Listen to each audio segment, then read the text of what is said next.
Ababukela emakhaya udokotela wenu lo umgibe wensizwa uNtombela. Cha, namhlanje siyathanda ukuthi sikhulume ngalento ehlupha abantu hleze bahlushwa ungalungelwa izinto, abazi ukuthi kwenziwa yini. Uthola ukuthi umuntu kade esebenzisa imithi, kade esebenzisa nezinto ezijulile, kade ehamba abantu elindele ukuthi into zakhe zilunge, kodwa kwenzeki lutho. Kuyenzeka uthola ukuthi wazalwa wembethe, kodwa manje mawuzalwa wembethe ingubo yakho leyo wembethe iyatshontshwa odokotela noma iyatshontshwa amanesi noma yalahleka. Kuyenzeka ukuthi ke uthola ukuthi yona evala izinto, kumele ukuthi uyilungise. Thina ke la ekhaya into enjalo sike silungise umhlwehlwe wembuzi ezalwe kanye njengembuzi eyiwele. Sikulungisele kanjalo ukuze ukwazi ukuthi into zakho zibuyele ziye phambili, ngoba uzudliswa amagobongo kuthiwa akulungi, udliswe lo kuthiwa akulungi.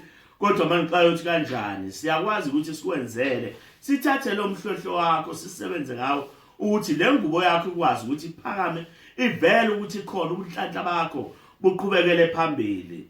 Mawudinga lolu sizo siyakwazi ukuthi xhumana nathi kulezi namba ezibhaliwe ngaphambi kwakho, ukwazi ukuthi ungithinte sibonisane kabanzi ngalolu daba, sikwazi ukuthi siyofika ngisho ekhaya lapho uthi khona sikulungisele khona. Hleze silungisa komalume, hleze silungisa ekhaya la kuzalwa khona umuntu owubaba wakho, kodwa siyayihlola leyo nto, sibheke inhlolo ukuthi ithini, sikwazi ukuthi sikucacisele kahle. Ngoba nomunye uthola ukuthi usebenza abantu noma usebenza ngamathenda, kodwa akuyi phambili. Ufike uthola lawo mathenda bese kuvuka ukhuluma nje kuvele kubhede, noma mase kufana athola imali angabusayithola.